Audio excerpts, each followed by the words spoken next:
Boa noite aí a todos, né? Obrigado aí por participar do nosso primeiro webinar aí do tema de regulação, tá?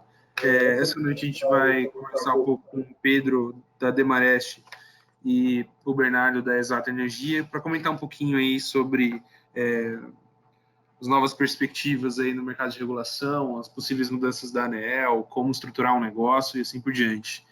A gente vai concentrar as perguntas no final da apresentação.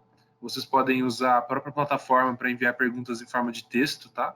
O áudio de microfone de vocês está desativado, ok? E, bom, qualquer coisa, se alguém tiver mais algum problema ou não conseguir fazer a pergunta na plataforma, pode utilizar o WhatsApp, tá? Os nossos grupos de WhatsApp que a gente criou. Eu vou passar aqui para o Bruno para fazer uma breve apresentação aqui dos nossos palestrantes e contar um pouquinho sobre o nosso curso de regulação. Bruno? Pode. Boa noite, pessoal. Desative o seu contato. Bom, como o Matheus falou, a gente vai fazer esse webinar falando aí sobre o mercado de energia solar, de uma forma geral, todas as possibilidades, né?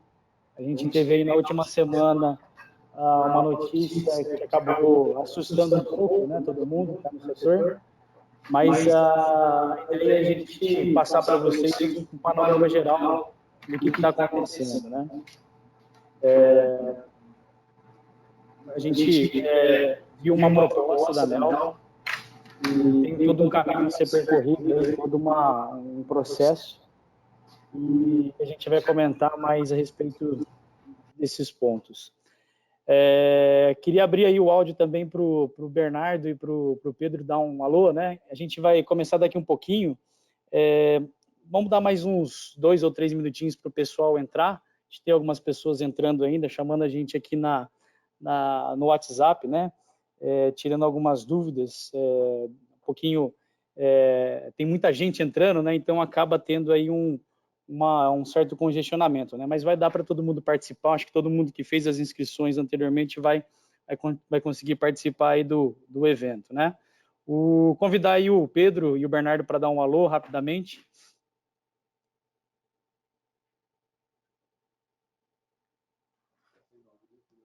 Não estou ouvindo. Oi, Pedro, não estou conseguindo te ouvir. Vê se vocês conseguem habilitar o áudio aí na tela. Agora foi ativado. Então, repetindo, Pedro Dante aqui, sócio da Energia do Demarest. Vai ser um prazer aí bater um papo com vocês e falar sobre essas questões de energia solar. Bernardo aqui da Exata Energia. Também acredito que vai ser bem interessante aí falar com vocês. Já agradecendo aí a oportunidade de estar junto com o Pedro aqui. E o canal Solar também, em nome do Bruno, agradecer pelo convite. E também as pessoas que já estão nos ouvindo aí. Muito obrigado.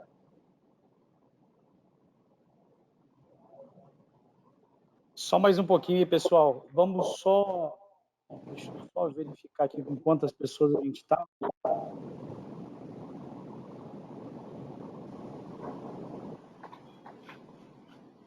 Você pode fechar essa mensagem. A gente está com quantos participantes até agora, Matheus? 164. Tem mais um pessoal aí entrando. Comentando aí com vocês também, a gente no final de semana que vem, né, agora a gente vai ter uma prévia aí, algumas discussões mais pontuais aí, principalmente sobre as alterações e novas possibilidades. Lembrando aí que no final de semana, no sábado e no domingo, a gente vai ter um curso para falar sobre todo esse processo, né, de regulação, as possibilidades, mercado livre, geração distribuída, mercado regulado, como navegar e como atuar nessas possibilidades, nesses cenários, né? O curso vai ser feito aqui em Campinas, né? A gente vai ter essa primeira versão agora aqui em Campinas. Vai ser realizado nesse sábado e nesse domingo, dias 2 e dia 3, começando aí às 8 horas da manhã, indo até às 17, 18, dependendo dos níveis das discussões aí, tenho certeza que vão ser níveis bons, às vezes a gente consegue, às vezes a gente também estende um pouquinho aí, né, vai depender aí do nível. Muita coisa acontecendo, né? Essa fonte solar promete, a gente vê aí um grande crescimento, não só no Brasil, mas lá fora também. E o Brasil, né, com todo esse potencial de energia solar, né, a gente é um país posicionado aí, de uma certa forma, em uma região privilegiada, né? Então, temos tudo aí para explorar essa fonte, tá? Matheus, como é que a gente está aí de participação? 178. Mais um pouquinho a gente começa, o pessoal vai entrando também. Combinado.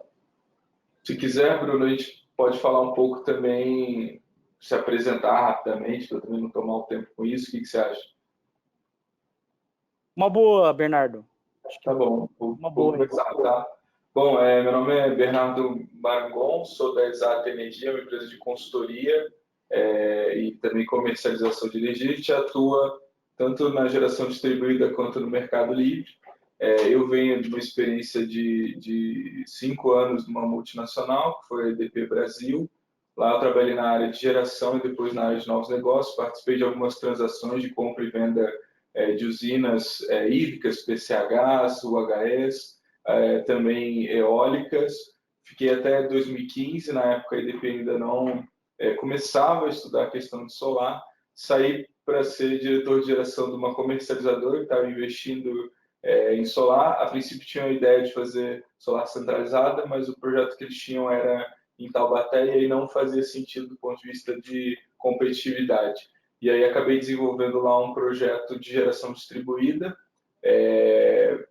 Fiz uma usina em Lins de 0,5 mega em 2017 e depois fechei um contrato com a Claro. Foi quando eu conheci meus atuais sócios do grupo, né, Prime Energy. E pronto, tenho aí uns 4 anos de experiência dentro da geração distribuída.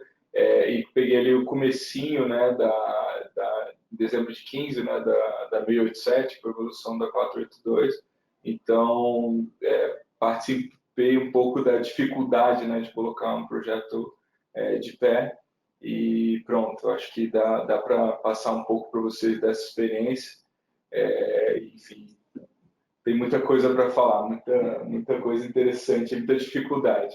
Mas fala, Pedro. Pedro Dante, aqui da área de energia do Demarest. Eu estou com mais de 17 anos de experiência no setor de energia. Comecei lá em 2002, na Electro, depois de uma privatização. Fiquei por 7 anos, foi quando eu fui para a CCE, para a Câmara de Comercialização de Energia. Fiquei por mais 7 anos lá, os 3 últimos como gerente jurídico regulatório.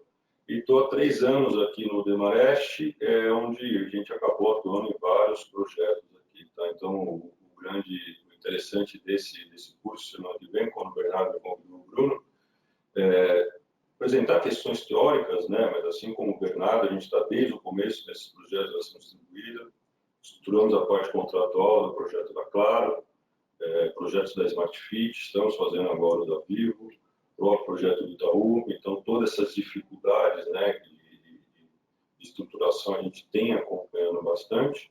E não só a geração distribuída, que é o grande diferencial desse curso, agora com um olhar também, a fonte solar está consolidada, acho que é o caso de começar a debater também no ambiente de contratação limpa. Outros projetos, usinas maiores, projetos de autoprodução de energia, são essas discussões que a gente vai ter hoje, um bate-papo, e no final de semana com esse curso que a gente vai apresentar. A ideia é fazer uma visão geral no começo, os conceitos, para permitir que no segundo dia o Bernardo consiga trabalhar com os números, né? Assim ter uma correta compreensão.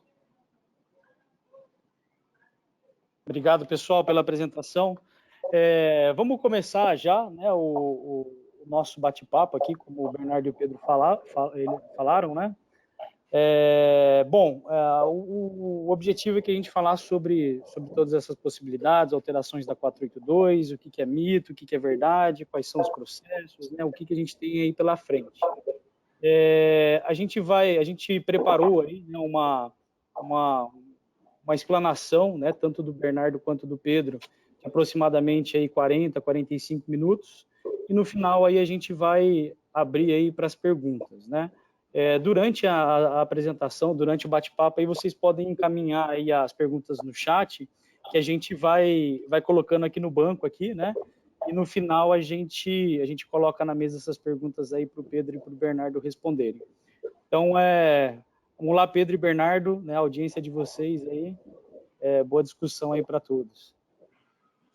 Então, acho que é interessante, né? Quando a gente começa a falar, não tem como falar de geração distribuída. Eu acho que essas grandes dúvidas que acontecem de cronograma, né? Então, a gente, tanto o Bernardo, Bruno, a gente tem acompanhado, né, a questões de prazos, né? Hoje que a gente tem uma consulta pública 25 de 2009 aberta, com prazo de contribuições até o dia 30 de 11, e é uma grande pressão, né, tanto das associações, com o movimento de congresso, de uma postergação desse prazo de contribuições. A ANEEL vinha, com a percepção do Bernardo, dando prazos maiores, né, de contribuição. É muito material, a quantidade, né, de informações é muito densa, e só 45 dias eu acho que não é suficiente. Existem formalizações de pleitos das associações, até junto do Ministério de Minas e Energia, mas hoje, pelo menos, não tem nenhuma sinalização. Reunião presencial em Brasília, no dia 7 de novembro, e algumas informações circulando que pelo menos uma reunião presencial aqui em São Paulo para esse debate. Mas por enquanto, a gente não viu nenhuma formalização. Então, o prazo de contribuições seria o dia 30. Não é a versão final ainda da resolução, vai ser importante destacar. Novas contribuições, de novo, a agência reguladora analisa, e aí sim publica uma nova resolução da ANEEL, uma nova 482. Ela gravou no material primeiro semestre de 2020, mas não tem como a gente precisar. Né? Minha expectativa, no senhor Bernardo, é no mínimo aí até, acho que fevereiro e março seria um cronograma, uma publicação, uma resolução. Qual que é a sua percepção, Bernardo? Na minha visão, né, essa resolução, essa mudança está sendo discutida há muito tempo, né? A gente teve lá atrás prazos grandes, né, para se analisar e se contribuir, né, em relação aos pontos que os agentes, né, que participam desse mercado tiveram para contribuir para a ANEEL. E num rito normal, né, e do que a gente tem acostumado a ver e participar de outras consultas públicas, depois audiências públicas, enfim, a gente vê uma certa convergência de entendimentos, né? Eu acho que o que acabou nos surpreendendo, né, até adiantando um pouco a nossa discussão, foi justamente quais foram as escolhas que a ANEEL teve, né, em relação a cada ponto que foi discutido. E como foi, não sei se a palavra é surpreendente ou surpreendeu a maioria das pessoas, né, que participaram, que colocaram seus pontos, a gente acaba pedindo, né, mais tempo para tentar entender o que mudou, né, dentro do que foi discutido, do que foi amplamente, né, colocado nas contribuições, e realmente, dado essa surpresa com relação ao que veio, talvez a gente precise de mais tempo para poder discutir, né, até voltar, né? Eu acho que existe um sentimento de voltar a discutir coisas que na teoria já foram discutidas, né? Porque acho que as pessoas que não estão satisfeitas sentem, né, que não foram ouvidas, né, pela ANEEL. Então, por isso que eu acho que esse prazo, essa postergação é fundamental para a ANEEL poder explicar, né, o que mudou, por que ela teve aquela visão, né, por que não ser diferente, enfim. Então, eu acho que essa extensão do prazo é válida, né, está sendo pedida.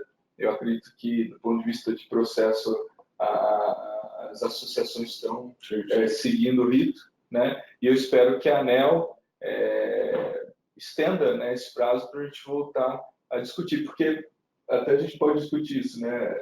A gente está acostumado, né, a um setor elétrico formado por grandes corporações, grandes empresas, e a discussão fica muito na questão técnica, né? E esse setor de geração distribuída acho que atraiu muitos empreendedores, muitos novos entrantes, pessoas novas ele toca, né, diretamente o consumidor, pessoa física, né? Então, eu acho que existe, né, um interesse público nesse momento muito mais forte do que em discussões que a gente participou no passado, né? Então, eu tenho visto, né, e enxergado esse processo da ANEEL como teve uma discussão técnica, né? A gente contribuiu, não tivemos, né, muitos dos nossos pleitos atendidos pela ANEEL, e essa audiência pública acho que vai virar uma discussão política, né? Do que a gente quer para esse mercado, né? Do que a gente quer para esse setor, né? Como que a gente quer que o nosso setor evolua. Porque, no final, essa discussão, para além, né, da demonização da distribuidora, passa também por uma perda, talvez, de centralização do planejamento da expansão, né, do setor. Eu acho que o empreendedor no setor de geração distribuída, ele acabou tendo um papel muito de protagonista, né? A ANEEL pensou uma coisa quando publicou, né, a resolução, do ponto de vista do alto consumo remoto, e o que a gente viu foram muitas pessoas criando modelos econômicos, modelos de negócio, né, que respeitavam a regra, né, e acabavam acelerando o investimento na fonte. E eu acho que isso que acabou surpreendendo a ANEEL, que para mim, do ponto de vista de Brasil, né, ver o empreendedor investir, eu acho bem positivo, dado que a gente está acostumado a investidores que só querem renda fixa, né, e não economia real. Investindo, criando empregos, várias empresas, enfim, que eu acho saudável, né, principalmente no nosso setor, que é dominado por grandes empresas. E pronto, acho que a gente tem aqui já uma discussão que vai realmente para uma audiência pública, que tem uma comoção pública de muitas pessoas que pode estar ameaçando empregos, né? Então, não sei se você tem essa mesma percepção que eu, Pedro. Então, vamos fazer um teste, Bruno. Recebi uma mensagem aqui, o áudio, vocês estão conseguindo escutar bem? Funcionando? Tá ótimo agora, Pedro. Melhorou 200%. Tá ótimo. Tá certo. Tá. Eu também tenho a mesma percepção, tá, Bernardo, Bruno, mas assim, vamos ser pragmáticos também, tá? A ideia do curso lógico, é uma visão geral, conceitual, mas e aí? Né? Como é que eu estruturo o meu projeto, sabendo que a resolução pode mudar? Sim. Quais são os gatilhos, tá? Então, até nessas discussões, a gente vê algumas notícias, Bolsonaro fazer uma intervenção, enfim, não vamos entrar em discussões, né? Sim, mas sim. fato a gente tem uma audiência pública aberta, vai ter novas contribuições e vai ter uma nova resolução da ANEEL, tá? Então, como é que a gente, do ponto de vista, consegue estruturar esse projeto? O que a gente está recomendando para os nossos clientes, o Bernardo, quero ver a percepção dele, tem que considerar, sim, esse novo cenário com esses novos critérios de alteração da compensação de energia, tá?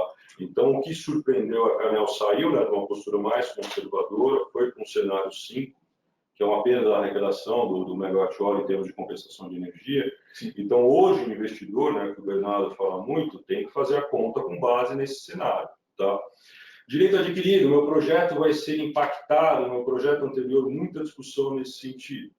Sim, tá, o que a ANEEL está fazendo, justamente, qual que é a percepção da ANEEL? Eu tinha uma indicação que essa resolução ia ser alterada no final de dezembro de 2000, agora 2019, então já era sabido, o investidor sabia, o gerador, né? Não pode agora, né, com essa alteração, querer fundamentar que a gente não pode impactar um projeto já existente. Não que eu concorde, mas essa é uma discussão jurídica muito maior, tá? Então, o que a gente tem recomendado aqui nos nossos projetos existentes é olhar muito essa questão contratual, o risco regulatório. A gente está com 2 grandes projetos de autoconsumo remoto, né, em fase de publicação digital. Muitos participantes perguntando, mas como é que o consumidor vai observar essa questão do risco regulatório? Quando o consumidor, e esse mercado se desenvolveu, né, com risco de investimento do gerador, o consumidor fica numa posição muito mais passiva, né? Ele está aguardando essa alteração e sim, quem tem que fazer a conta de forma adequada, né, e contratualmente, isso que a gente vai abordar muito no curso de sábado, prever algumas cláusulas de saída, a possibilidade de saída do contrato sem penalidade, alguns gatilhos financeiros, né, porque apesar dessa insegurança, apesar dessa discussão toda, a gente tem uma janela de oportunidade ainda enorme, né? Onde os projetos podem ser cadastrados, podem ser habilitados, e sempre, né, com esperança de argumentação, que a ANEEL realmente perceba que não está tendo uma transição, né? Esse é o grande ponto, né? No passado, a ANEEL indicou que os contratos vão ser respeitados, vai ter uma transição adequada, mas a nossa percepção é que esse cenário está mudando de uma forma muito abrupta. Mas tem que observar, o Bernardo vai passar a percepção dele, e contratualmente a gente está conseguindo formatar os projetos para que se saia, né, essa negociação, porque ninguém vai ficar esperando 6 meses, né, a nova resolução, que os negócios têm que acontecer. Não sei qual que é a percepção do Bernardo. Do ponto de vista de investimento, né, falando um pouco dos gatilhos, né, que até acho que nem, não sei se todos estão na mesma página, né, mas a proposta da ANEEL é de que assim que seja, né, publicada a resolução, os projetos que venham, né, a serem, aí tem um nebuloso que a gente vai ter que discutir, que é se o cara colocou o parecer de acesso antes, ele tem o direito, enfim, ou não. Sim. Mas, sendo mais pragmático, se o projeto entrar depois da resolução, ele vai ter, para os remotos, né, a alternativa 5.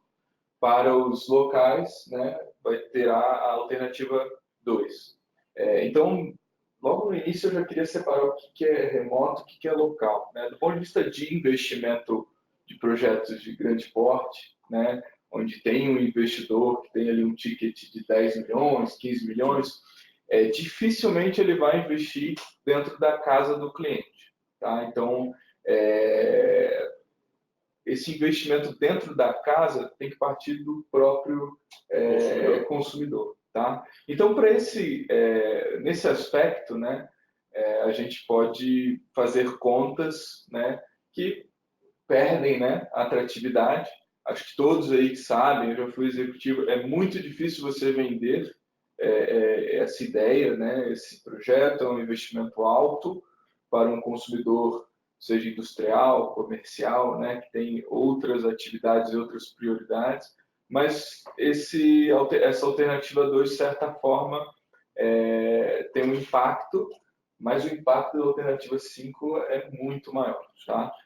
Então, indo para o lado da remota, né, não faz mais sentido, né, você fazer nenhum tipo de fonte. Inclusive, as outras fontes, né, que é a hídrica, as pequenas centrais, né, que já fazem sentido no mercado livre, né, e tem um retorno muito mais substancial na geração distribuída, é melhor o cara montar e desenvolver a usina dele diretamente para o mercado livre. Outras fontes, o biogás, que é uma fonte que a gente conhece bem lá dentro da Exata e da Prime, o biogás também, dependendo da escala, é melhor também ir para o mercado livre. Né? Os projetinhos de 75 kW, 100 kW talvez não façam sentido. Mas o de meio mega, 1 mega, já começa a fazer mais sentido no mercado livre do que na geração distribuída. Agora, a solar não. A solar é realmente bem impactada. Por quê?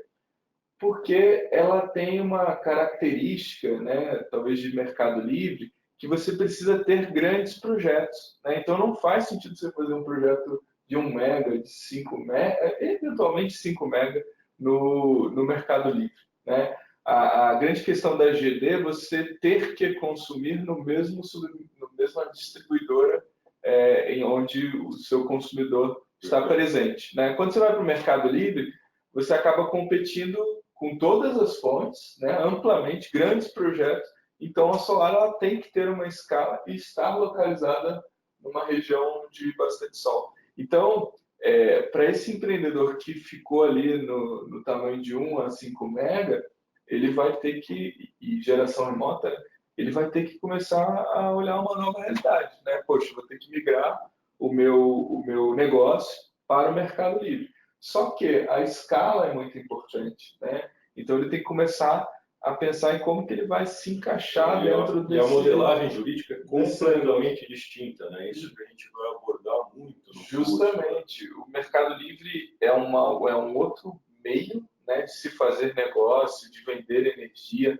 a tributação é totalmente diferente, né? O risco é muito maior. O risco é muito maior, você sai da questão do distribuidor e vai para a questão do supermercado, mas eu acredito que seja uma opção para aquele empreendedor ou as pessoas que trabalham, né, no setor buscarem uma alternativa para permanecerem na fonte solar. Então, para projetos que na teoria entrariam depois da assinatura da publicação, né, da resolução, eu acho que não faz mais sentido você fazer remota. E a minha visão é que o investimento, né, o CAPEX, né, que é uma das principais variáveis para um retorno desse tipo de projeto, ele é fundamental. Ele tem que cair muito para voltar a fazer sentido você investir em IGD. E aí, quando você tem um mercado descontinuado em que os instaladores, as empresas EPCistas, né, deixam de existir, você tem menos competição, e aí, na teoria, a parte de serviço, né, apesar do equipamento cair, a parte de serviço vai aumentar, né, vai subir por menos competição. Então, eu vejo com bastante preocupação essa mudança. Para os projetos que entram antes, né, e que têm 10 anos na alternativa zero, tem que tomar cuidado. Tem projeto que, dependendo da estrutura, do CAPEX, do custo de operação administrativo, da localização, né, da geração solar, enfim, pode ser que não faça sentido também. Eu tenho clientes que estão pensando em desistir do investimento. Mas, obviamente, a gente está olhando no pior cenário possível, né?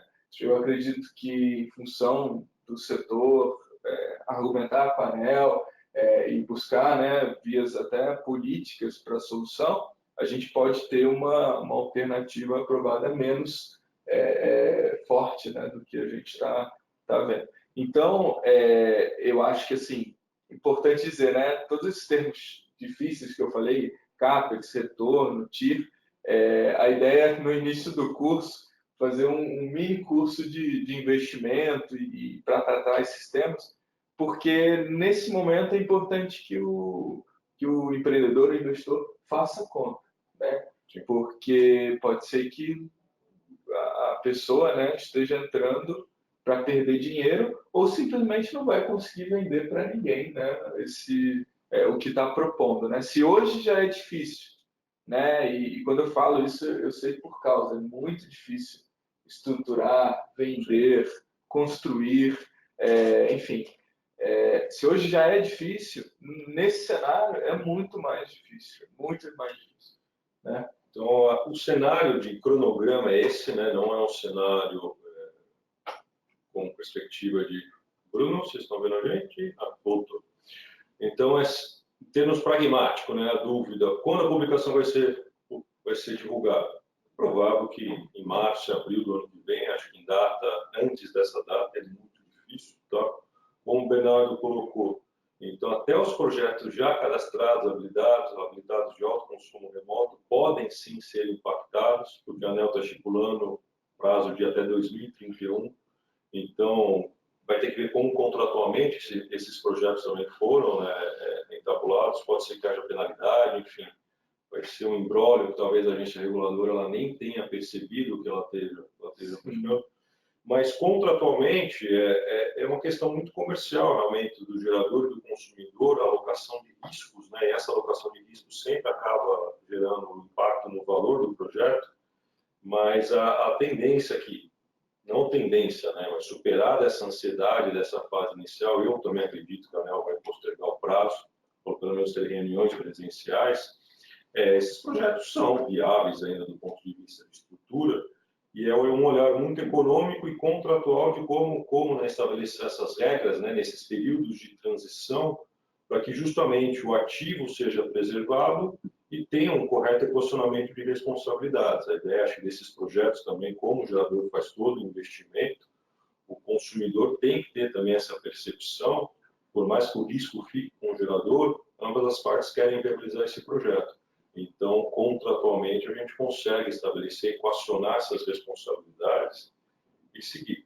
Eu acho que de geração distribuída não deve ter muita coisa nova. Se tiver nova, é alteração de cronograma, mas acho que tanto no curso, né, e muita parte jurídica, a gente vai explicar por que precisa fazer um consórcio quando tem pessoas jurídicas distintas, porque a norma exige uma instituição de uma cooperativa quando essa usina for alugada para pessoas físicas.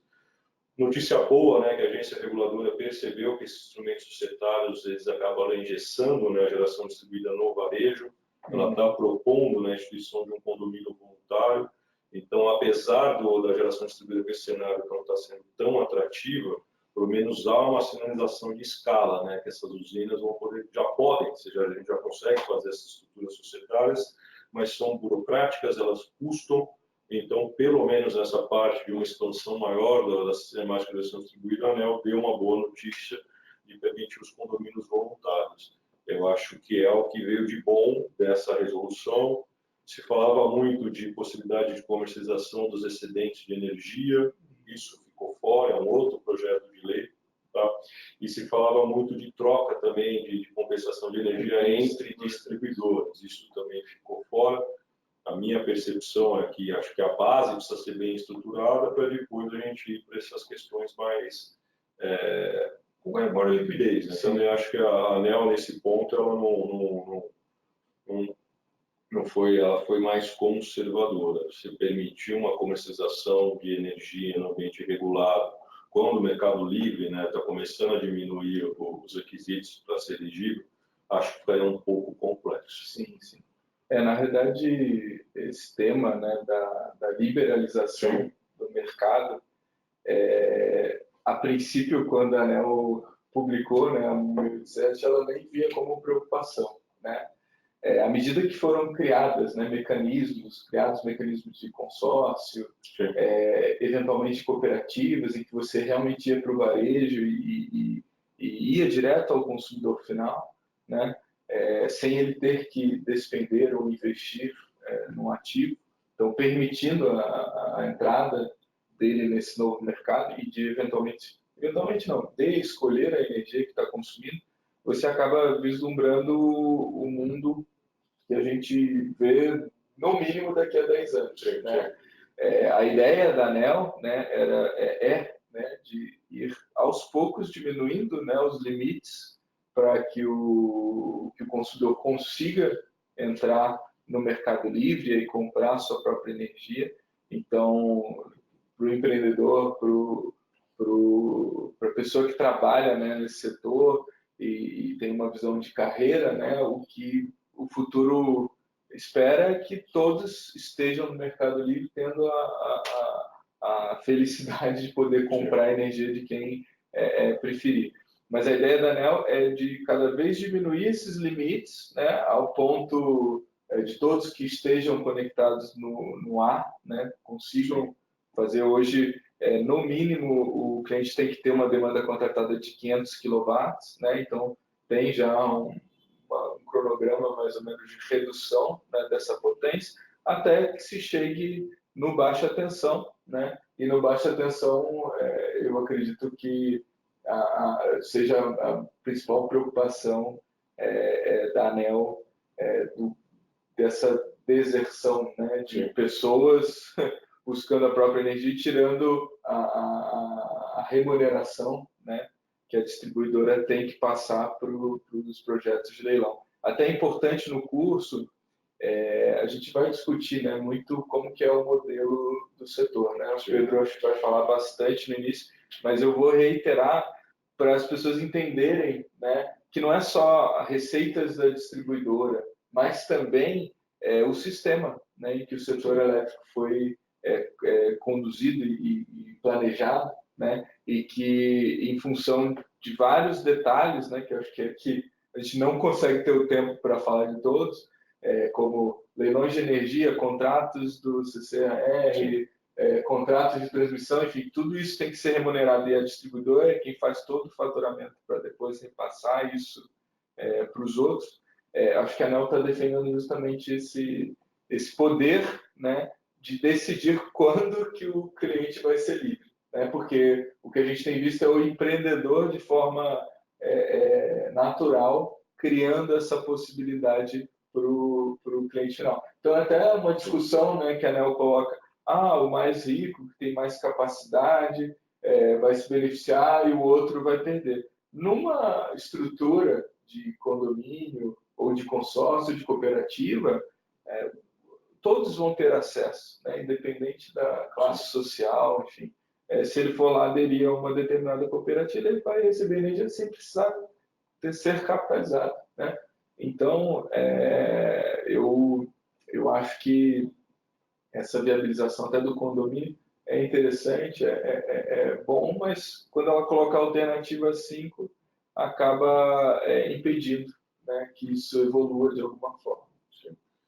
E o que a gente virou a chave, né, começou a falar de mercado livre, mercado regulado, mas a ideia é justamente, principalmente na primeira fala, né, explicar o que é a de contratação regulada, onde a geração distribuída se situa, por que de compensação de energia, por que de locação das usinas, porque você tem uma restrição regulatória, né, ilegal, esse consumidor não pode adquirir a sua energia diretamente. Mas quando a gente fala de ambiente de contratação livre, eu quero saber a opinião do Bernardo, que o setor de energia, né, principalmente solar, apesar de crise, a economia, cresce de forma gritante. O Bernardo comentou, há uma portaria do Ministério, a redução de limites, né, para consumidores se tornarem especiais e livres. Projeto solar, para a gente entender, né, basicamente, né, quando a gente constitui uma usina solar em geração distribuída, é um mero registro na ANEEL muito simples. Sim. Quando a gente faz o ambiente de contratação livre, olhando os solares acima de 5 megas, a gente já vai precisar de uma autorização da ANEEL, então tem todo um procedimento, a gente vai citar a resolução, explicar como é que funciona isso. E essa usina vai ter que virar agente da CCE, da Câmara de Comercialização de Energia. É um processo de adesão também, é uma associação, é algo burocrático, mas nada muito complexo. E aí essa usina solar vai estar apta a ser um agente da CCE e comercializar essa energia, seja no ambiente de contratação regulada ou seja no ambiente de contratação livre, onde os preços são livremente negociados. O que é muito interessante da fonte solar é a questão de financiamento. A gente percebe, né, que o setor, o grande gargalo, né, de todo o projeto é financiamento, mas assim como a gente tinha o BNDES olhando só para o mercado regulado, a gente começa, né, a ter outros bancos privados, e aqui no Demarest a gente estruturou grandes projetos de autoprodução de energia, PPA de longo prazo. Quando eu comecei a trabalhar no setor de energia, as contratações eram de 1, 2, 3 anos. Agora a gente já vê PPAs, né, que são os contratos no ambiente de contratação livre, de 10, 15 anos. Sim. Então, é uma realidade que acaba se impondo, onde a gente tem uma janela de negócios absurda. O preço da energia solar, o último leilão, né, baixou para quase R$80, que é um pouco maior em relação ao último leilão, questão de risco, de saudoganização, mas fato é, a fonte solar ela está extremamente competitiva, tem um apelo sustentável, e a gente consegue, né, olhar esse mercado, pelo menos na minha percepção, que a gente percebe de clientes nacionais, clientes estrangeiros. Geração distribuída é um belo nicho, é um nicho, né, que onde a entrada, né, dos investidores, o ticket é menor. Sim. Esse nicho está um pouco inseguro, mas aqui eu acho que a realidade também vai se impor. A matriz solar é muito pequena ainda comparada com o potencial. A gente não pode matar esse modelo de negócio que o mercado desenvolveu, mas tem um ambiente de contratação livre com grandes oportunidades, e é uma questão da gente discutir, questão conceitual e sempre prática, né? Acho que esse é o grande diferencial meu do Bernardo. A gente já viu bastante coisa que deu certo, mas bastante coisa que deu errado também. Então, a ideia é passar essa percepção. Quando você vai para o mercado livre, oscilação de PLD, que é o preço de liquidação de diferenças, acontece todo ano. Tem o mínimo e o máximo, desde que eu estou no setor de energia, quando o preço aumenta, se quebra a comercializadora, se tem quebra de contrato. Então, a ideia do curso também dá essa bagagem, né, conceitual, para justamente que todo mundo consiga negociar, estruturar o projeto com um adequado conhecimento. Como é que você está vendo o mercado livre, em termos de expansão, de projetos? Sim, bom, para falar disso eu tenho que voltar um pouquinho no tempo, né? O que acontece? No mercado livre, a expansão da geração, não no mercado livre, né, mas na expansão da geração do setor, né, ela sempre foi baseada nos leilões regulados, né, nos leilões regulados. Por quê? Né?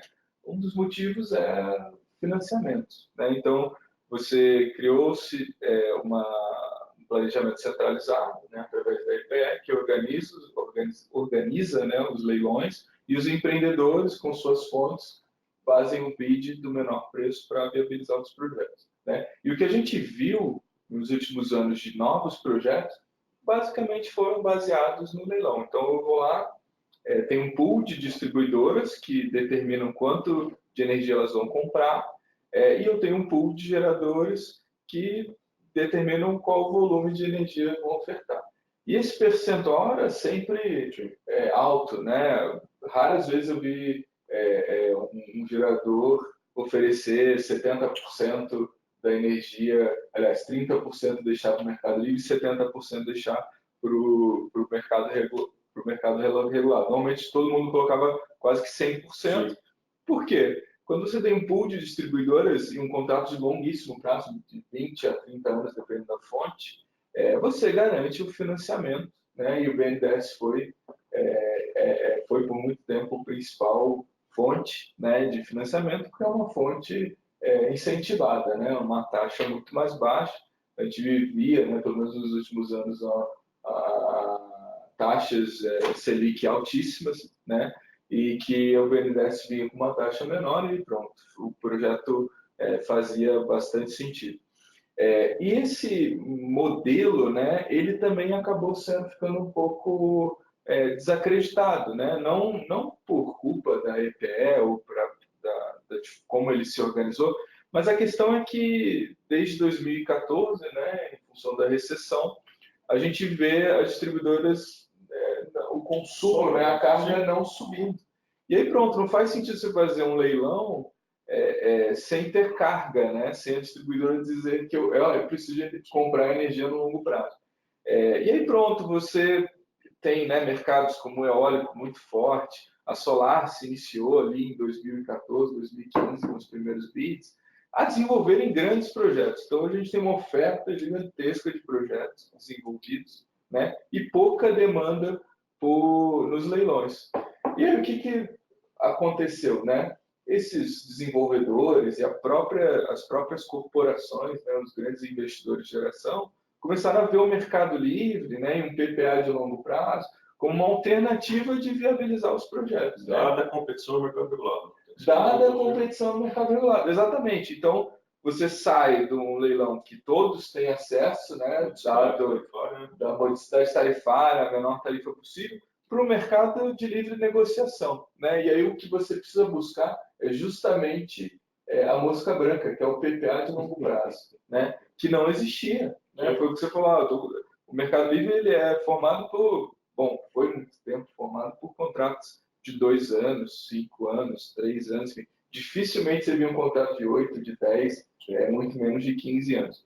E aí eu coloco um pouco de mérito na geração distribuída pelo seguinte: para você colocar de pé um projeto, você tem que ter, eu gosto de falar que são 3 pilares, né? Você tem que ter o cliente que vai consumir energia, o projeto, né, bem desenvolvido, numa boa região, com parecer de acesso, com uma conexão que faça sentido, né? Já vi muita gente errar aqui. E você precisa ter o capital. Então, no Mercado Livre, aliás, no modelo de leilão, você não precisa mais do cliente. O cliente é distribuidor, só precisa ter projeto, né? E o capital.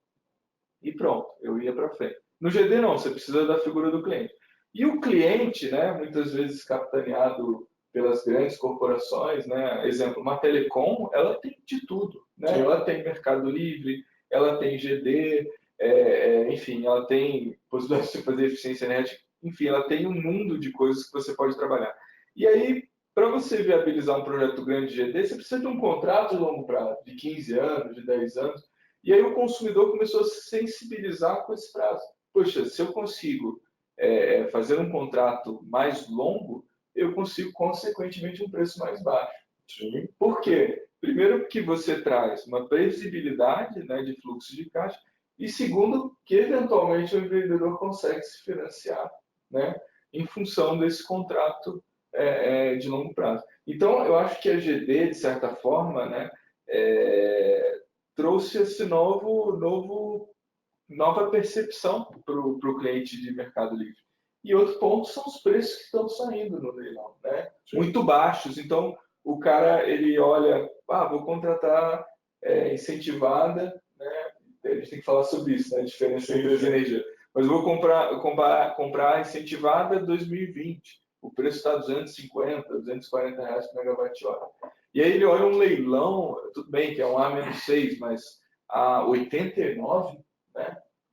Por que eu não estou conseguindo comprar a esse preço? Eu quero comprar esse preço, que é muito mais baixo. Então, sendo mais pragmático, sem tirar todos os detalhes. Mas, poxa, então ele vai até o empreendedor e fala, o que leva a conseguir um preço? Não vai conseguir os 89, depois a gente vai falar até por que está nesse patamar, né, que não é realidade. Mas, enfim, ele vai conseguir um preço muito melhor do que os 250, se ele se comprometer no longo prazo com o gerador. Então, eu acho que é isso que a gente tem visto de movimentação no Mercado Livre, né? Uma movimentação adicional, né? Tanto a minha fala no primeiro dia vai ser para permitir que o Bernardo ajude a fazer as contas, né? Concordo plenamente com o Bernardo.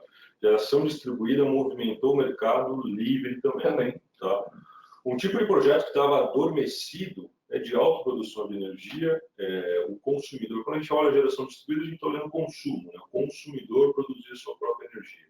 Quando a gente já fala em autoprodução de energia, a gente está falando de ambiente, contratação livre e geração de energia propriamente dita. Essa explicação vai ficar muito didática no primeiro dia de aula, tá? Mas só para entender, a gente avançar nas discussões, o que o mercado está fazendo. A gente consegue estruturar, né, do ponto de vista societário, contratual, de um consumidor de energia, né? Aqui a gente está falando de um consumo maior, se associar, né, a um gerador de energia por meio de uma SPE. A gente gosta dessa estrutura societária, que o Bernardo também está acostumado a fazer, a gente tem estruturado grandes projetos nesse sentido.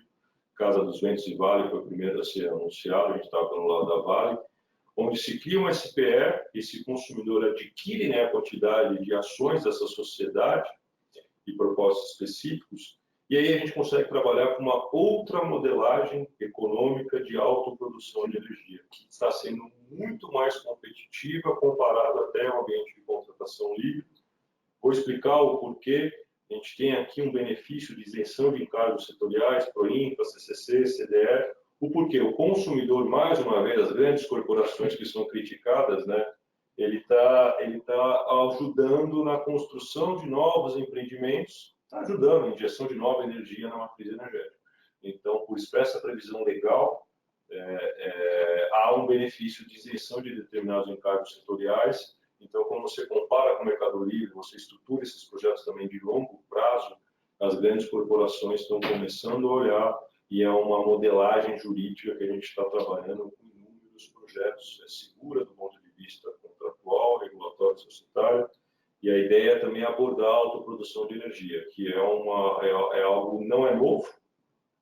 O custo é muito alto, né, para se construir uma grande usina, mas, de novo, o mercado foi na frente e conseguiu viabilizar esse tipo de projeto com financiabilidade. Esse é o grande ponto. As instituições estão olhando para o Mercado Livre, estão olhando para esse tipo de projeto, e aí, como o Bernardo falou, está conseguindo unir essas três pontas e esses projetos estão sendo viabilizados também. Sim, o que a gente vê é todo o mercado se movimentando, né? Então, os bancos, por muito tempo, se acostumaram, né, com esse modelo de leilão, né, e simplesmente descartaram o Mercado Livre porque apresentava muito risco, enfim, você teria que ter um PPA de longo prazo, não existia. E nesse novo cenário, a gente começa a ver esta possibilidade, né? E o mais interessante, que eu acho que é essa questão da autoprodução, né? A autoprodução, quando você coloca, né, como sócio um consumidor, isso quer dizer que ele está participando do investimento, né? Um pouco diferente ali do modelo de geração distribuída, que ele faz uma alocação, enfim, ele não tem desembolso, né?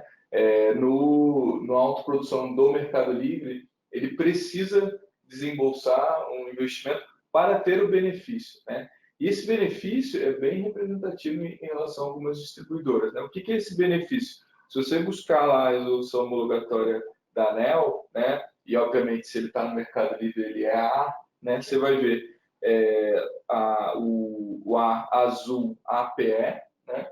E o verde APE. Então você vê que vai ter uma diferença de tarifa de distribuição por ele ser autoprodutor. E dependendo da distribuidora em que esse consumidor está conectado, é bem representativa essa diferença. E aí pronto. Para um autoprodutor, aquele projeto tem um valor muito maior do que para um investidor comum, né, que vai considerar o contrato de energia como o que vai gerar o fluxo de caixa para o projeto dele. E aí o que eu vejo é justamente essa movimentação, né? Para além de contratos de longo prazo, o consumidor também está pensando em investir em energia. Mas principalmente as indústrias, né? Num modelo econômico, né, que você ainda não vê uma retomada do crescimento e eventualmente a empresa tem caixa, né, para investir, a energia pode ser uma possibilidade, né, de investimento. E previsibilidade de custo, né? Acho que esse é o grande diferencial também desses projetos de autoprodução de energia. Você consegue, né, estimar o preço do contrato de longo prazo, a gente vai explicar, e aí você sai de oscilação de PLD, de bandeiras tarifárias, enfim, o consumidor consegue, e o gerador tem um recebido, um fluxo, né? E o consumidor consegue provisionar essas questões. Então, a ideia do bate-papo, né, justamente, acho que não acho, né, teoria, sim, bastante teoria, é inevitável, 8 horas vai ser insuficiente, mas, enfim, e também muito conhecimento prático agregado, né? Acho que é o grande diferencial do Bernardo, o grande diferencial, como o Bruno nos convidou, de mostrar o que o mercado está fazendo. Tem muito conceito, muita fake news rolando, muita questão. E o setor de energia ele precisa ser estudado, né? Ele precisa ser conhecido. Não adianta entrar e já querer dominar, porque é bem específico, é uma reserva de mercado, esse é o grande ponto. Mas a gente acho que conseguiu percorrer os 3 assuntos que a gente vai abordar: geração distribuída, ambiente de contratação livre, projetos de autoprodução de energia. O Bernardo me deu encomenda de explicar tudo isso no primeiro dia.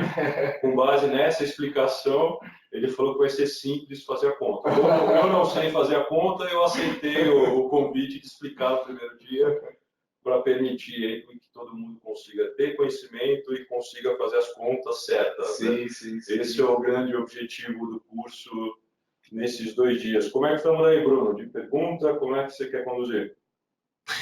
A gente pode abrir agora para a sessão de perguntas e respostas, né? Eu agrupei aqui alguns temas recorrentes aqui nas perguntas. Então, se vocês não tiverem mais nenhum ponto para botar agora, a gente pode partir direto para as perguntas. Eu vou só complementar o que você colocou. Eu acho que por mais que a gente esteja vivendo nesse ambiente de mudança e que é muito severo para as pessoas que estão nesse mercado, eu acho que talvez o curso seja uma oportunidade para você começar a olhar outros aspectos do setor, né? Eu acho que é um setor excelente de se trabalhar, né? Eu tenho a minha família, né? Meu pai que me trouxe para esse negócio, né? Longa data, 30 anos de mercado, ele levou eu e minha irmã, né? Os filhos. E eu acho que é um setor, sim, bem interessante. Mas é sempre importante observar o risco regulatório, né? Então, o que a gente está vivendo hoje, né? O que vocês estão vivendo, que eventualmente é essa primeira oportunidade de trabalhar no mercado, no setor elétrico, o grande risco desse setor é o risco regulatório, tá? Então, vamos trabalhar, vamos defender, né, a nossa visão, mas tem outras oportunidades acontecendo, né, no mercado. O setor é enorme, né, e eu acho que a ideia desses 2 dias é justamente trazer um novo olhar para o empreendedor, não perder as esperanças, mas também olhar, repensar a sua estratégia, né? Não só o empreendedor, mas a pessoa que trabalha também, que está construindo uma carreira. Acho que vale a pena, quanto mais conhecimento você tem, melhor você acaba superando esse momento de crise. Não, investir no Brasil não é para amador, mas comparado aos nossos vizinhos é muito mais fácil. Sim. A resposta que a gente fala para os nossos clientes aqui do Dreamaré. Há uma insegurança, discussões, realmente isso é inevitável, mas quem consegue assimilar esse risco, quem consegue investir, o setor de energia no Brasil é impressionante a capacidade, né, em termos de negócio. Então, acho que concordo com o Bernardo, é a minha fala final aqui, e o curso é justamente isso, para conhecer e saber onde atuar. Exato. Ter os conceitos, é isso. Perfeito. Vamos seguir então para as perguntas. Um tema que gerou bastante pergunta aqui, bastante dúvida, é o seguinte, né? fazendo um resumo aqui das pontuações, que a gente está vendo agora algum apoio de políticos, né, associações do setor, buscando uma forma de pressão política para cima da ANEEL, alguma coisa assim. O público, né, gostaria de saber se essa pressão política, esse apoio, pode levar o nosso governo a obrigar a ANEEL a rever alguma coisa, ou se tem algum meio legal de esticar o prazo aí da negociação da ANEEL. O que vocês enxergam como a pressão que o setor consegue fazer? Eu acho que assim, a pressão é do jogo, tá? Esse é o grande ponto. Quando, né, o investidor, o cliente ficou com o sentimento que a ANEEL não escutou, cada um acionou o seu congresso, tá? Mas do ponto de vista de regulação de lei, tá? O Poder Executivo não tem atribuição na agência reguladora. Ela foi criada justamente para isso, para ser neutra e conseguir defender o consumidor e não matar o investidor. Talvez a agência reguladora ela não está com essa segunda percepção, tá? Mas sendo pragmático, honesto, o presidente da República não tem atribuição para intervir na decisão da agência reguladora. Tá? Eu fico um pouco preocupado, né, quando o Congresso começa a querer entender um pouco do setor de energia, não entende. O setor de energia é extremamente judicializado, tem uma questão de risco biológico que não foi resolvida desde 2015. Então, alguns conceitos, como taxar sol, isso a gente vai explicar também, acho que é justo você se comunicar, né, de uma forma mais simples com os consumidores, mas a discussão não está indo para um bom caminho técnico. Tá? Então, sendo pragmático, a atribuição é da agência reguladora, é lá que essa discussão tem que ser travada. Tá? O Executivo não tem atribuição de exigir que a ANEEL adote outra postura. Tá? Eu acho que tem que conversar, tem que ter uma articulação. Dessa pressão toda, eu ficaria contente se saísse uma postergação desse prazo. E é lá, na discussão do campo técnico, que isso tem que ser travado. Tá? Se a agência reguladora falou que os investimentos com ciclo continuam sendo atrativos, alguém errou na conta. Sim. Eu prefiro acreditar no Bernardo, que falou que matou o autoconsumo remoto. A ANEEL, todo mundo sabe, ela tem conhecimento teórico, mas não tem uma visão de mercado. Acho que alguém errou na conta. E é lá que essa discussão tem que ser travada para ter uma segurança. O que a gente observou, né, que esse descontentamento, né, do empreendedor, principalmente talvez da forma como foi conduzido, né, o processo foi amplamente discutido, muitas alternativas foram levantadas, né, e a ANEEL, ir para o pior cenário possível, né, fez com que desse esse sentimento que a discussão parou de ser técnica, né, ela precisa ser pública e política. Então, o que o Dante falou, né? Até acho que abrindo aspas, né, do que o Bolsonaro falou, esses caras de regulação são deuses, têm poderes e tal. Enfim, sendo mais pragmático, sim, eles têm poderes. Na teoria, é importante que eles tenham essa autonomia, né, porque a princípio são técnicos que estão ali com essas atribuições de defender o consumidor e não matar o investidor. Mas é claro que acho que os empreendedores estão no seu papel, né, de fazer uma pressão, de buscar um entendimento. Eu acho que para isso que a política serve, né? Então, quando você sai da questão técnica, jurídica, pode até, eu vou querer estender a discussão, mas o que está sendo discutido agora no STF, né?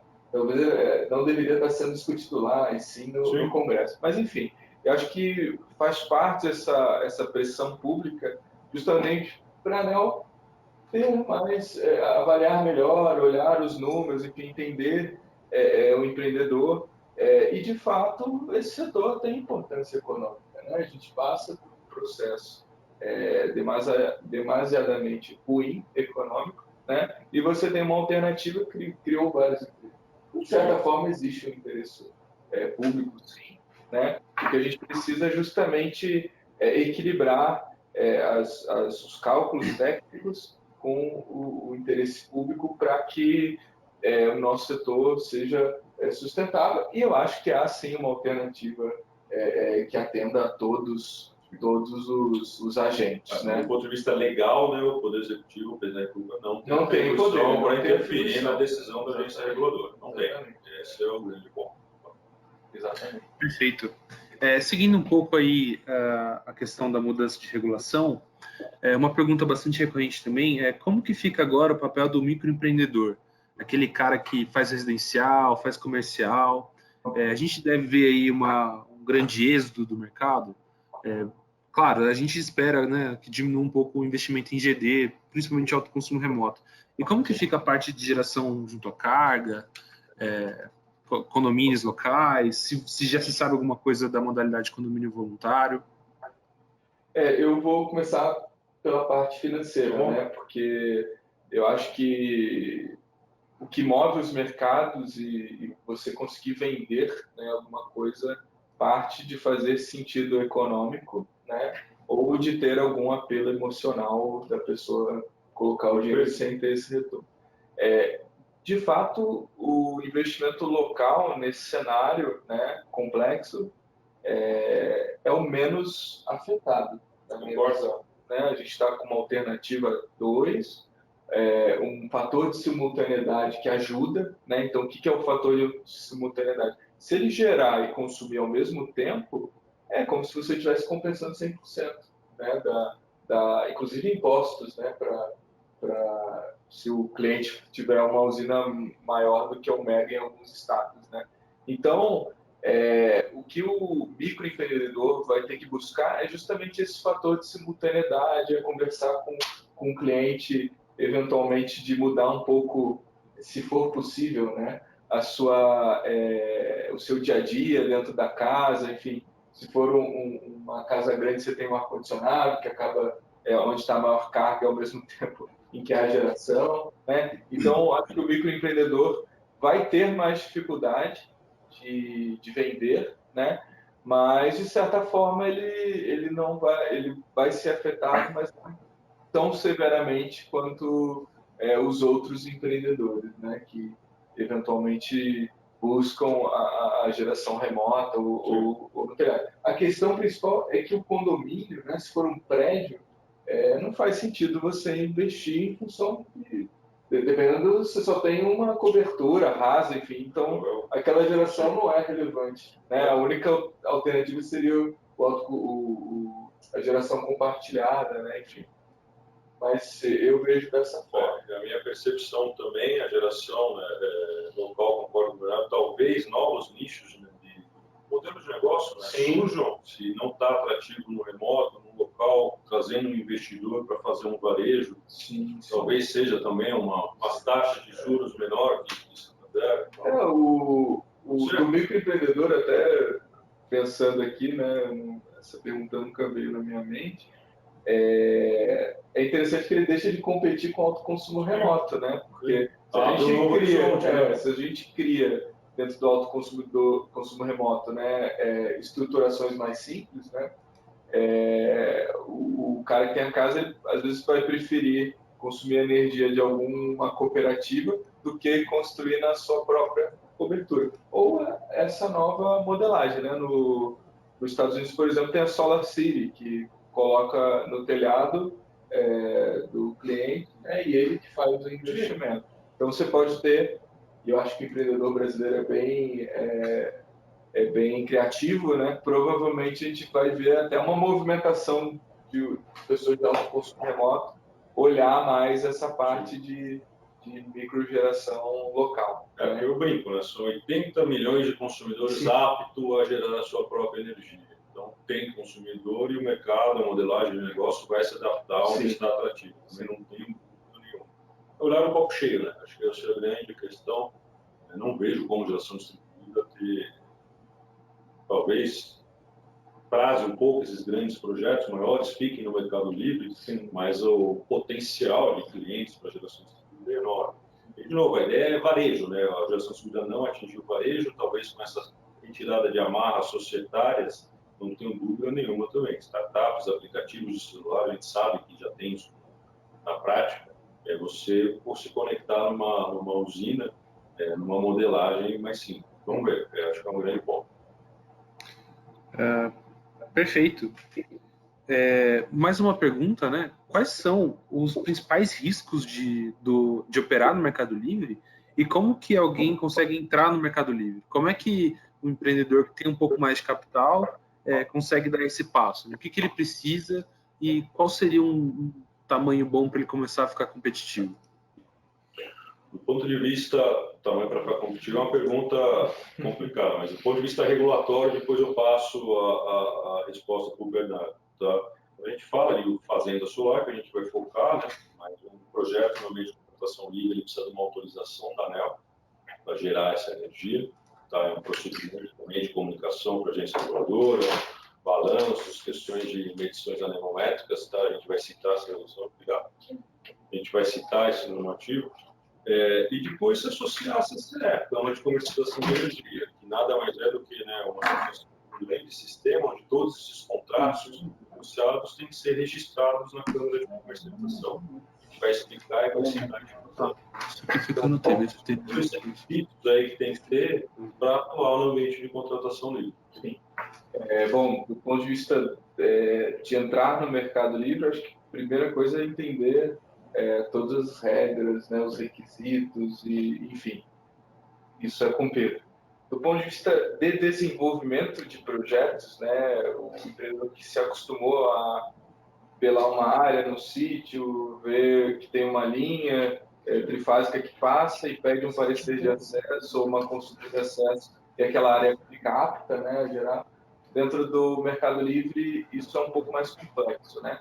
Primeiro porque ele tem que buscar uma subestação. A gente está falando de projetos aí que no mínimo, assim, estourando, teria que ter pelo menos 30 mega de capacidade, tá? E mega, eu digo, pode ser megawatt ou megawatt peak, tá? Mas 30 mega, eu acho que megawatt AC, né? É um tamanho que eu acho que ficaria interessante, né? Mas no desenvolvimento, ele vai ter que desenvolver alguma coisa na casa dos 200 mega, 300 mega, e eventualmente ir viabilizando aos poucos esses blocos, tá? De geração. E aí, para ele desenvolver isso, primeiro ele tem que buscar no Brasil uma região que faça sentido, que tenha uma insolação muito boa, né? Então a gente sai de um projeto que tem um fator de capacidade descer aí de 17%, para você buscar projetos que tenham pelo menos 22%, 23%, enfim. Então ele vai ter que se movimentar, né? Não dá mais para ficar na sua região, né? E um outro ponto importante é a questão dos submercados, né? A gente vai discutir um pouquinho isso no curso. Hoje o supermercado Nordeste, que na teoria é onde estão os melhores aproveitamentos, né, solares, se você for ver dentro dos leilões, a maior parte dos projetos saíram lá. Ele tem hoje que a gente chama um deságio em relação ao supermercado do Sudeste, que às vezes é relevante. Isso tem um impacto no preço da energia, né? Então, eventualmente ali no norte de Minas ou na região de São Paulo, em que o sol é interessante, pode ser uma boa abordagem, né, de análise de potencial. Mas o empreendedor vai gastar um pouco mais de dinheiro, de sola de sapato, porque ele vai ter que se movimentar, ele vai ter que medir, né, vai ter que colocar uma estação de medição e vai ter que fazer todo esse processo burocrático e um pouco mais complexo com a ANEEL e quando entrar em operação. E aí entra no conceito de mercado de curto prazo, mercado de referências e PLD. Né? Em geração distribuída a gente não tem isso, mas o Mercado Livre... Indo para os riscos, né?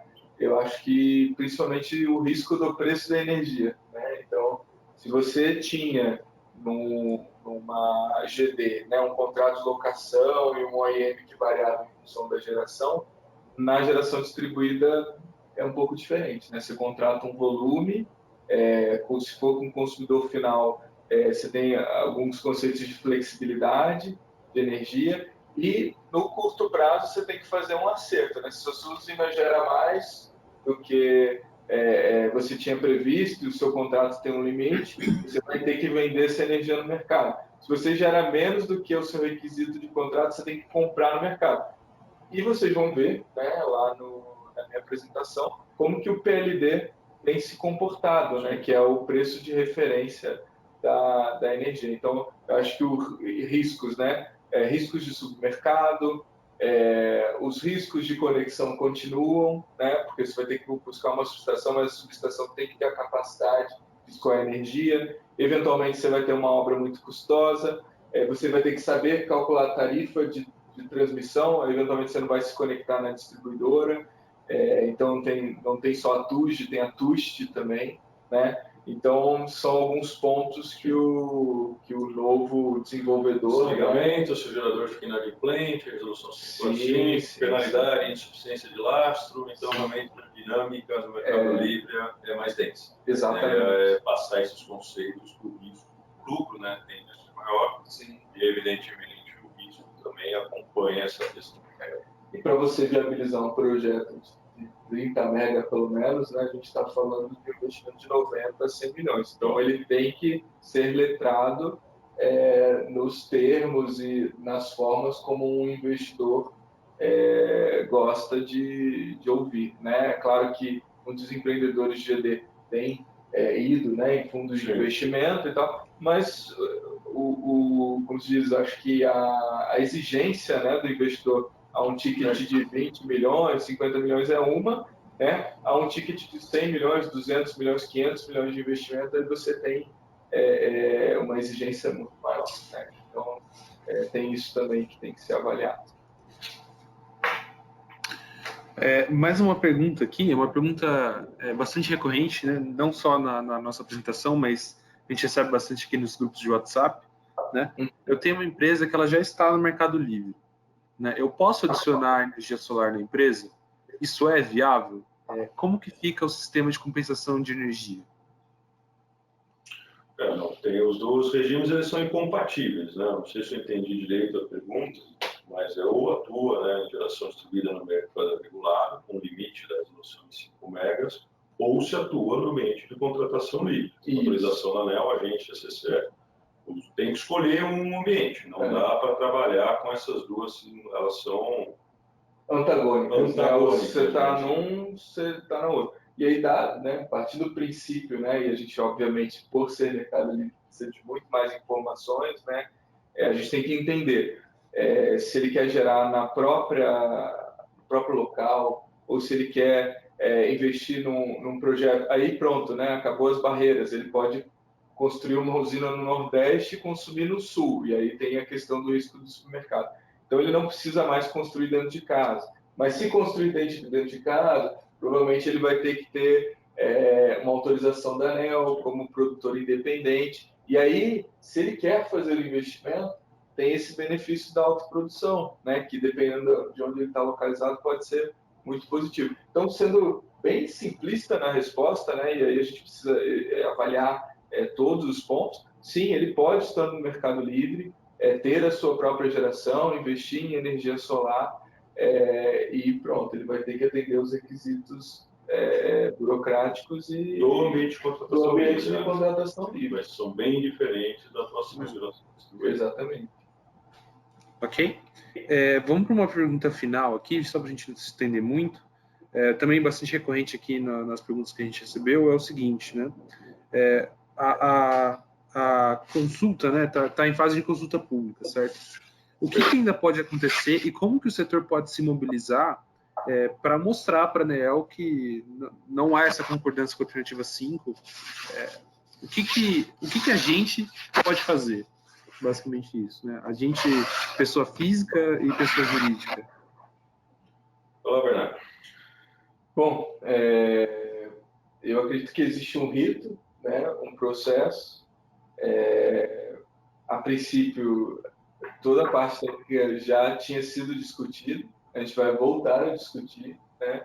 Eu acho que essa pressão, né, sobre a ANEEL do ponto de vista político, né, por mais que a gente tenha que tomar cuidado com os limites, né, de pressão, é importante, né, para mostrar que esse setor tem relevância, que a ANEEL realmente precisa tomar cuidado, né, nas decisões que ela toma, por mais que não seja atribuição dela, né, a princípio ela coloca isso lá, né, a minha atribuição não é olhar a economia, mas do ponto de vista público e político é preciso avaliar isso também, né? Então acho que o empreendedor pessoa física é acompanhar esse processo e contribuir, né? Contribuir, pode contribuir. Contribuir. Exatamente, acho que quanto mais contribuições tivermos, né, as empresas, eu acho que muitas empresas deixam de contribuir, né, é trabalhoso, sim, é complexo, é difícil. cara, é importante contribuir. Quanto mais contribuições tiverem, mais eu acho que a ANEEL vai se sensibilizar e tentar avaliar se realmente ela errou, né, na hora que calculou.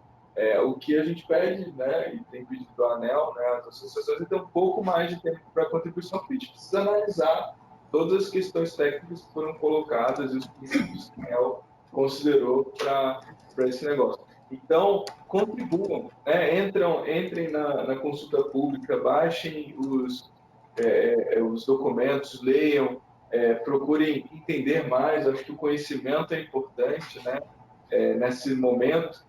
Até o negócio da autoprodução, né? A autoprodução o cara deixa de pagar em cargo, então porque na GD o cara do autoconsumidor remoto vai pagar em cargo. Então, assim, quanto mais você tiver uma visão ampla e puder contribuir, acho que melhor, né? Então, acho que o que fica, as associações já estão tendo esse papel de conversar politicamente, no Congresso, no Senado, e o pessoa física e empreendedora acho que tem que contribuir nessa CPI. E as mídias sociais estão aí para isso também, né? A página do LinkedIn, a ANEEL tem a página dela, tem postado muito defendendo a posição da mídia reguladora, né? Lógico, fala de mídia social, mas também contribuições não só emocionais, né? Sim. Eu acho que é um belo canal, a gente está percebendo várias abaixo assinados, né, em relação à defesa da geração de energia, manutenção do ciclo zero. Eu acho que são esses caminhos. E a articulação do Congresso, as associações já estão adotando. Vejo por que, né, ter mais esse mecanismo de pressão. Mas concordo, Bernardo, tem que olhar os documentos e contribuir. Eu acho que o consumidor precisa ser escutado. Esse é o grande ponto.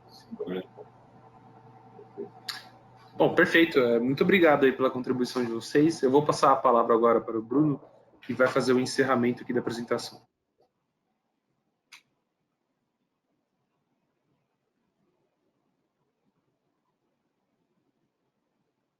Opa.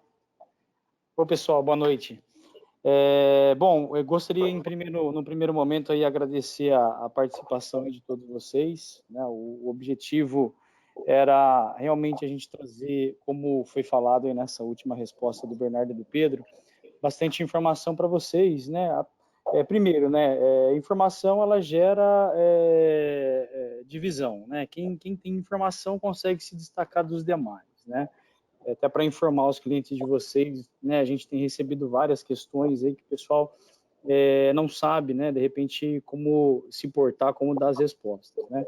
No segundo momento, né, como foi comentado também, eu acho que o momento para a gente dar as nossas contribuições, né, colocar os nossos pontos, colocar as nossas opiniões, tanto de forma oficial, né, através dos formulários, né, dos documentos que foram disponibilizados pela ANEEL, mas também, né, como o Pedro falou, utilizar as mídias sociais mas assim, né, dando contribuições técnicas, né, colocando ideias, né, e não partindo para um lado emocional. Eu acho que esse jogo, né, a gente está brigando aí para virar, né, e conseguir mostrar aí para a ANEEL, né, e de uma forma técnica, que em algum lugar, né, que a conta não está fechando, né, a conta que eles estão mostrando para nós não está fechando. A gente precisa, né, realmente ter uma transparência e construir esse racional, né, do que faz sentido, do que não faz, né, de novo, com muita informação e com informações corretas, né. Então, eu acho que o objetivo foi adquirido, o objetivo foi alcançado, né, as discussões foram de altíssimo nível. Queria agradecer também aí o Bernardo e o Pedro, né, por trazer, né, essa lucidez, né, que eu acho que o mercado precisa mais do que qualquer coisa nesse momento, é lucidez, entender como as coisas vão acontecer para poder brigar jogando na bola, né. E outro também, né, outro ponto aí também que a gente queria trazer como objetivo é dessas possibilidades, né, o mercado de energia, como foi bem dito aí tanto pelo Bernardo quanto pelo Pedro, é um mercado em que a gente tem muitas possibilidades, né? Essa complexidade comentada, ela de uma certa forma, ela traz para nós aí várias oportunidades, né, de criar modelos de negócio, e para que isso aconteça a gente precisa saber como que funciona isso em termos, né, regulatórios, como também em termos financeiros, né? No final do dia, o que o empreendedor, alguém, né, que decide investir em um determinado, colocar o seu dinheiro em um determinado local ou em outro, é a questão financeira, né? Onde que eu vou conseguir fazer o meu dinheiro multiplicar. E, de novo, né, informação, né, não só da parte regulatória, mas da parte financeira de negócio, são importantíssimos, né? Então, mais uma vez, né, o objetivo é trazer para vocês essas informações para a gente, né, nesse momento, né, eu sei que é difícil, né, mas a gente manter a calma e conseguir, né, navegar aí da forma correta. E, né, a gente, né, foi 1 hora de discussão, muita informação legal, muita informação bacana, mas gostaria também de fazer o convite para vocês. Nesse final de semana a gente vai ter esse curso de regulação e modelo de negócios abordando de uma maneira mais detalhada, com mais tempo, né, e com discussões também. Tem bastante gente aqui até passando para nós aqui, não, coloca a minha pergunta, né? A gente procurou fazer um compilado legal, aqui a gente tinha perguntas aqui para romper aí a madrugada, né? E amanhã de manhã a gente estaria respondendo ainda, né? Mas de maneira alguma também a gente não quer que o pessoal fique chateado, né? Mas a gente procurou condensar. Mas, de novo, né, faço convite para vocês nesse final de semana, nos dias 2 e 3, né, sábado e domingo. Colocamos aí no final de semana para poder dar a possibilidade para todo mundo participar, onde a gente vai entrar em todos os detalhes desses pontos que aqui foram discutidos. Tá? Pedro, Bernardo, né, se vocês também quiserem dar uma mensagem final aí, eu convido vocês para fazê-lo. Obrigado, Bruno, pelo convite, mais uma vez. Obrigado, Bernardo, pela parceria. E é isso, eu acho que essa insegurança é normal, mas não vejo como esse nicho de mercado retroagir, aprender, ter conhecimento e saber, né, navegar com o setor solar, navegar nas modalidades distintas de negócio. E da minha parte é trazer esse conhecimento para vocês, mais de 17 anos atuando só com isso, como advogado vendo bastante problema, oferecendo soluções, mas também sabendo, né, onde que as coisas podem dar errado. E a ideia é essa no sábado, conto aí com a participação de todos. Gostaria de agradecer ao Pedro pela parceria, ao Bruno e o Canal Solar, né, pelo convite. As pessoas que estiveram aí, acho que 1h20 nos ouvindo, né, espero que tenha sido uma discussão proveitosa, que tenham aprendido alguma coisa conosco. Gostei bastante das perguntas, inclusive. E que eu coloco para o final é que nesses momentos, né, de dificuldade é quando a gente tem que buscar mais conhecimento, né? E eu acho que é uma oportunidade dessas pessoas que entraram, né, recentemente para o setor, conhecer um pouco mais desse setor que é enorme, tem muita oportunidade, é um setor que não sofre do ponto de vista econômico, né, dadas as suas exceções. Então, por favor, não desanimem. A ideia do curso é justamente trazer novas alternativas, e eu acho que, pelo menos da minha parte, né, que fala muito sobre investimento, é bacana também de participar, porque eu chego até a colocar lá uns investimentos de XP, né? Enfim, hoje em dia essa questão do investidor pessoa física, né, que não está só na poupança, eu acho que é importante ter esses conceitos que às vezes faltam na nossa vida. Então, obrigado, né? Para mim é um prazer estar aqui com vocês falando sobre uma coisa que eu gosto bastante, que é sobre o setor. E, poxa, conto com a participação de vocês aí no sábado e domingo. Se não der, tem um curso aqui de São Paulo e se for interessante, provavelmente teremos outras oportunidades. Muito obrigado, boa noite a todos, boa semana e não desanimem, né? Acho que a gente tem que discutir que as coisas provavelmente vão se acertar. Muito obrigado. Obrigado. Bom, muito obrigado de novo aos participantes, né? A gente está encerrando agora nosso webinar. Os nossos canais de WhatsApp vão continuar ativos, então, caso vocês tenham alguma dúvida sobre algum curso ou tenham qualquer dúvida relacionada ao fotovoltaico, a gente vai estar mais do que feliz em respondê-las. Então, muito obrigado, boa noite e até uma próxima vez. Boa noite. Tchau, tchau.